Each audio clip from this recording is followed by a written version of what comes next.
un actor de doblaje precisamente al estar doblando? Pues es como todo al principio. Digo, a- al principio se sienten muchos nervios. Se te traba la lengua, eh, se te traban las palabras, se te acaba la respiración, te falla la memoria. Pero ya cuando aprendes y ya te sientes cómodo, pues es cuando empiezas a disfrutar tu trabajo. Y cada vez que grabas una frase o una oración en el menor tiempo posible, con la entonación correcta y la sincronía adecuada, pues experimentas cierta satisfacción. Y bueno, Roberto, ya cuando vas tomando una experiencia, tú vas viendo que un trabajo es bueno y que un trabajo, como tú nos dices, a veces no queda bien. Pero ¿qué es a lo que nosotros llamamos un buen doblaje? Digamos que un programa está bien doblado. Para empezar, cuando las voces están bien seleccionadas de acuerdo a los personajes. Después, cuando los actores no solo imitan a los actores de la pantalla, sino que tratan de sentir, de hablar, reír, llorar, hasta respirar exactamente igual que ellos, que los que están en la pantalla. Luego, cuando se logra sincronizar el diálogo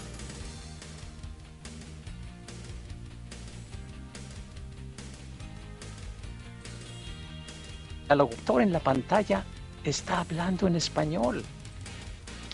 Ahora, para que todo esto se dé, es necesario que la traducción y adaptación sea buena y se apegue lo más posible a la idea y el sentido de lo que se está diciendo en inglés. Y Roberto, dentro de todas estas características que nos dice que llegan a ser un buen doblaje, ¿tú crees que cualquier persona puede hacer doblaje?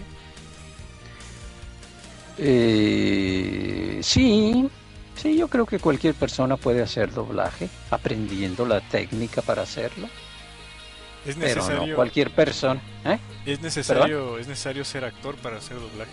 Eh, a eso iba. Pero no cualquier persona puede hacer buen doblaje, Ujú. porque para que tú sientas lo que está sintiendo el actor de la pantalla y proyectar esos sentimientos al espectador, tienes que tener la sensibilidad de un actor. Si no eres actor, no creo que puedas hacer un buen doblaje. Y precisamente, Roberto, ¿cuáles son las características de un buen actor de doblaje? Bueno, pues yo creo que para empezar debe tener buena memoria para memorizar los diálogos, porque si los estás leyendo ahí en el libreto que tienes, no puedes ver los labios del actor que estás doblando y acomodar bien las palabras en su boca. Claro, también debes tener buen ritmo, tener un sentido del ritmo para que puedas aprender rápido a qué velocidad debes decir las frases, en dónde tienes que hacer una pausa, en dónde tienes que reírte, llorar o reaccionar. Y, claro, tienes que ser actor para sentir y proyectar lo mismo que el actor que estás doblando, proyectárselo a los televidentes. Y en la proyección precisamente de sentimientos, de expresiones, Roberto, muchas veces nosotros vemos en caricaturas, en películas de live action, cierta intensidad de los personajes. Entonces, ¿tú crees que el actor hace al personaje o el personaje hace al actor? Um, pues generalmente el actor de doblaje trata de imitar al actor que está en la pantalla, al actor que ya creó un personaje en inglés. O sea que la misión del actor de doblaje básicamente no es crear al personaje porque ya está creado. Su misión es interpretar a ese personaje en español, pero no cambiarlo ni tratar de hacerlo a tu modo, porque entonces ya no va a ir de acuerdo con la gesticulación y los sentimientos del actor que está interpretando en inglés su personaje tal como él lo concibió y lo creó. Claro que hay excepciones en casos muy específicos, como por ejemplo en las caricaturas. Ahí sí es más fácil crear un personaje porque pues los dibujos no reaccionan como los humanos, ¿no? Entonces,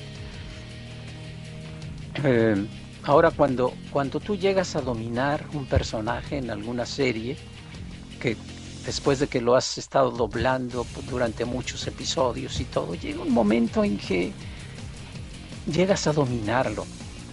Y entonces sí puedes tú aportar algo extra que enriquezca a tu personaje. Y Roberto, dentro de todas estas series y películas, ¿cuál fue la primera oportunidad para poder dirigir doblaje? Y si nos puedes decir cómo es la dirección del doblaje. Bueno, a ti como director, lo primero que hacen es entregarte un libreto, un script con la traducción al español y la película te la dan en un VHS para que tú la veas, la corrijas los defectos que encuentres porque las traducciones generalmente son malas, y entonces tú haces tu reparto. Escoges a los actores que tú crees que van a interpretar mejor cada personaje. Y después de eso, tú llamas a los actores. Bueno, haces un plan de trabajo, ¿verdad? Necesito a fulano, lo voy a llamar a las 8 de la mañana. Su personaje más o menos creo que lo va a hacer en 3 horas, así que a las 10 voy a citar al que sigue y luego y así consecutivamente hasta cubrir toda tu sesión de doblaje, que normalmente es de 7 horas. Bueno, son 8, pero hay una de intermedio para comer, ¿no? Entonces, pues ya entras a la sala de grabación y grabas, se ensaya una vez el loop. O sea, las películas se dividen en loops, que son pequeños fragmentos de película. A veces en un loop no hay más que una frase, o un sí, o un no, o una reacción. Otras veces hay como 5 o 6 líneas. Todo eso depende de cómo esté la situación en la película, de donde el actor haga pausa, porque hay actores que se sueltan y no encuentras ni dónde hacer una pausa ni dónde cortar para poder terminar ahí un loop y luego empezar el otro, ¿ves? Entonces, de todos esos factores depende cómo se cortan los loops y cómo se graban. Y ya cuando, o sea, le das al actor 2 o 3 ensayos y ya cuando ves que más o menos el actor está listo, pues entonces ya grabas el nuevo diálogo que se va a poner encima del inglés. Bueno, no encima porque después borran el inglés y lo sustituyen por el español que grabamos. Y así terminas con un actor, vas con el otro. Claro, al actor pues le tienes que dar todas las indicaciones necesarias para que haga bien el trabajo. Hay unos que cuando ya tienen mucha experiencia, pues ya ni siquiera necesitas darles muchas indicaciones, automáticamente ya lo hacen bien. Y así lo haces hasta que terminas tu sesión de doblaje. Ahora, la primera serie que dirigí fue El Capitán Futuro, en la cual también doblé al protagonista. Después fue Ángel, la niña de las flores. Ahí hice diferentes personajes. Y después una serie que se llamaba The Bad News Bears, que era un equipo de niños de béisbol, que no sé cómo le pondrían en español a esa serie.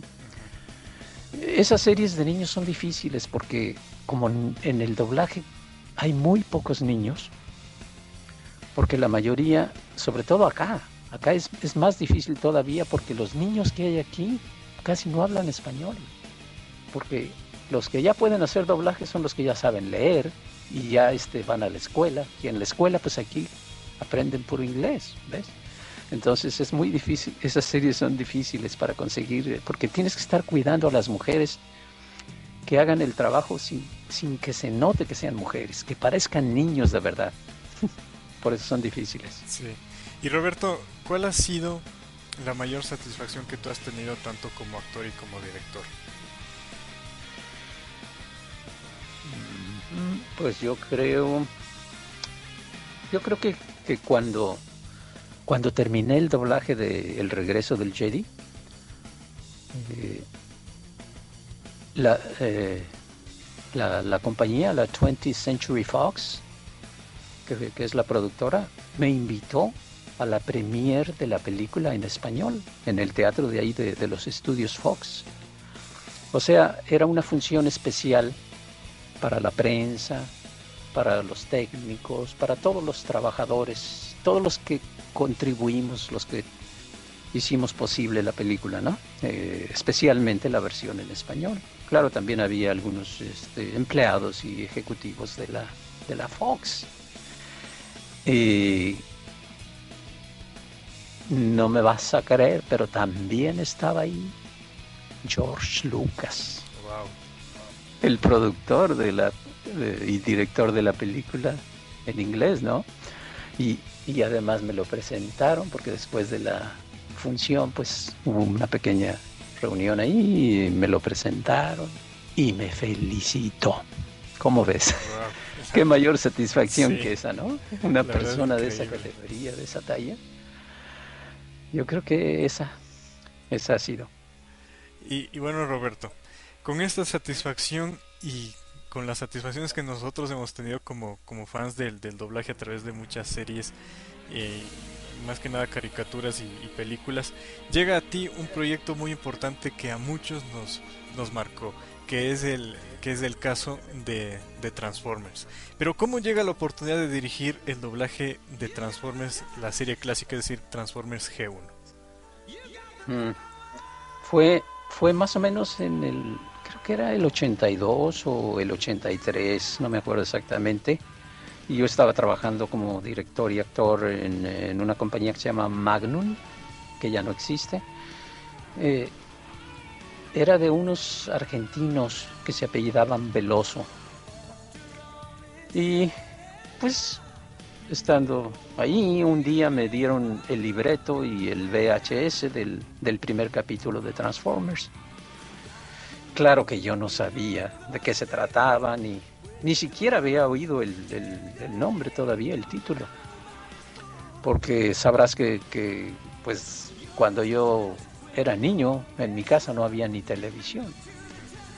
Eh, Así que no recuerdo haber visto series ni nada de cuando yo era niño. Bueno, entonces, así que pues vi la película, el episodio, y procedía a preparar la sesión de grabación. Y precisamente en la sesión de grabación, ¿cómo fue, digamos, la selección de actores y voces para la serie? Ajá. Bueno, en algunos casos y proyectos especiales, antes de empezar una serie, se hace un casting para escoger a los que van a doblar, a los personajes, sobre todo a los personajes más importantes. Pero en este caso no se hizo ningún casting. Simplemente me dijeron que yo escogiera a los actores, que yo escogiera a los actores que yo juzgara más adecuados para cada personaje. Así que entre el talento que estaba disponible, pues yo escogía a los que pensé que podrían interpretar mejor cada personaje. Pues sí, así es como se hace, Sí. generalmente, ¿no? Solo en casos especiales hacemos castings. Y bueno, Roberto, tenemos que agradecerte porque nosotros consideramos los fans de Transformers y los fans precisamente de la serie clásica